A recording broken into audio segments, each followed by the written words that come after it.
Dr. Nagpaul, do you think your members will accept Matt Hancock's apology at face value, or will they say that he's only stepping down because he had no choice? I think what our members are saying is that they are feeling absolutely exhausted after 15 months of this pandemic. Many have worked flat out without breaks. They worked during the lockdowns when at the stay-at-home periods, busier than ever. About 4 in 10 say their mental health is worse than before the pandemic significantly.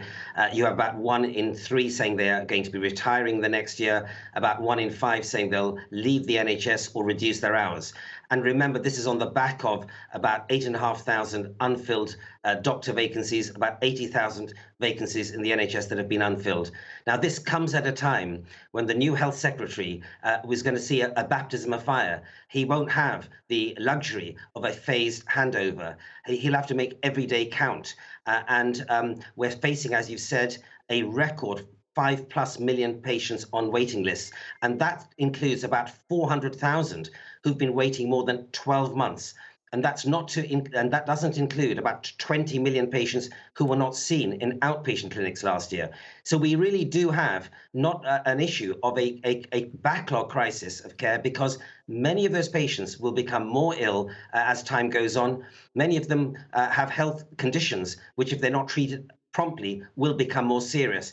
And what he will need to do is manage that crisis in a way that delivers prioritization, but also be honest with the public about the length of time it's going to take.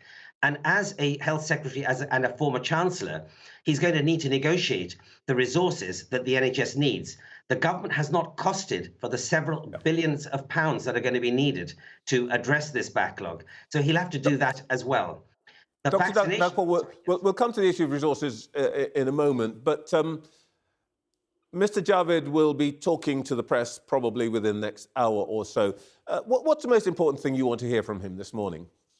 Well, what I want to hear from him is, one, that he understands the workforce, because the health service cannot survive without its workforce. He needs to understand the pressures we feel. He needs to understand the fact that we need to have a proper rest and to recover before the onslaught of the recovery of the backlog of care that's going to need to be delivered.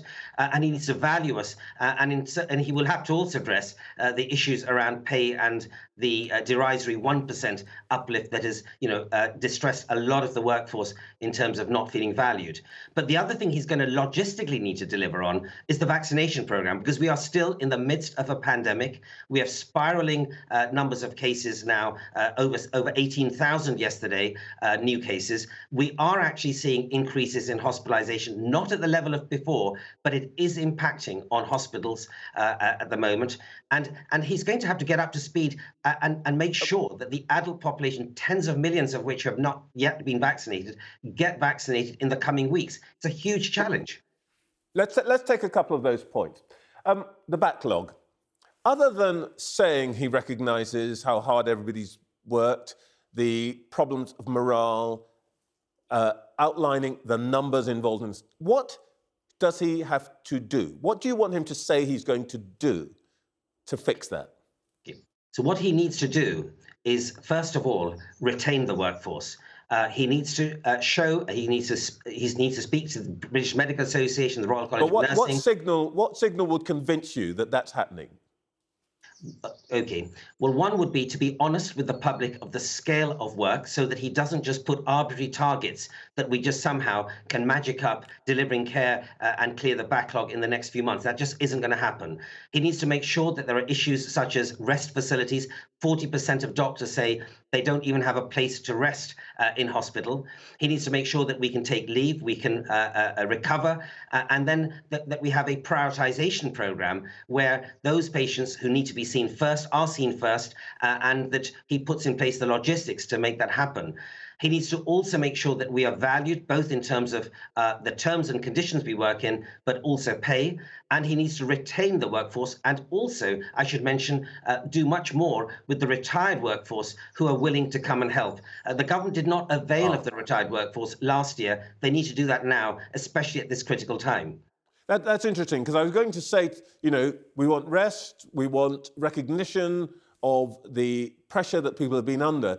which sounds to me like you need more doctors like tomorrow, but you can't train them in less than 7 years. So would him saying, what I'm going to do is I'm going to pay and provide incentives for doctors to come out of retirement be the sort of thing that you're looking for? Well, you see, I mean, obviously, retired doctors can't do, they've retired, but large numbers have actually retired in the last 2 years. And so they can steadily bring their skills. For example, in terms of the huge backlog, they can be looking at the prioritization of patients. They can actually be providing a lot of the support by phone and video consultations in primary care, for example.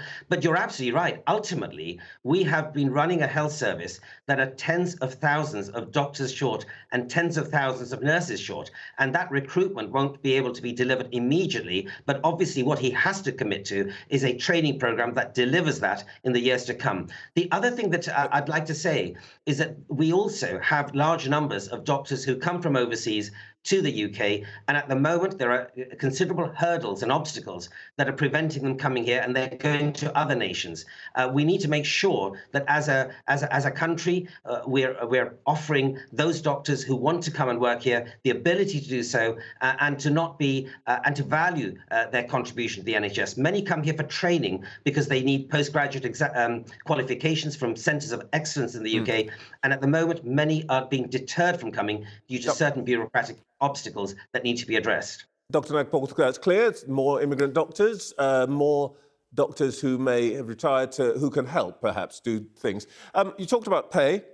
The BMA has been at war with every health secretary since the inception of the NHS. Ken Clarke once said that you've got to find a concession to give the BMA at least once a year. And Nye Bevan, who founded the NHS, said he was only able to do it by stuffing doctors' mouths with gold. Is all of this more to do with doctors wanting more rather than patients needing more? No, I would absolutely refute that. And in fact, I don't think this is actually an issue about doctors per se. If you look at the healthcare workforce, all of the healthcare workforce feel absolutely exhausted. They have actually delivered during the most testing period the NHS has faced since its inception. They've gone into work, exposed themselves to a deadly virus back in last March and April when we didn't even have enough PPE. I think about 800 or 900 healthcare workers have died. Many have fallen seriously ill. And large numbers, of course, have come from doctors and nurses from overseas and from ethnic minorities. I actually don't think this is an issue about any one sector of the NHS. The entire workforce actually does deserve recognition for its efforts, and it does deserve proper terms, conditions, and pay to reflect that. So I don't think this is about politics at all. This is about fair recognition.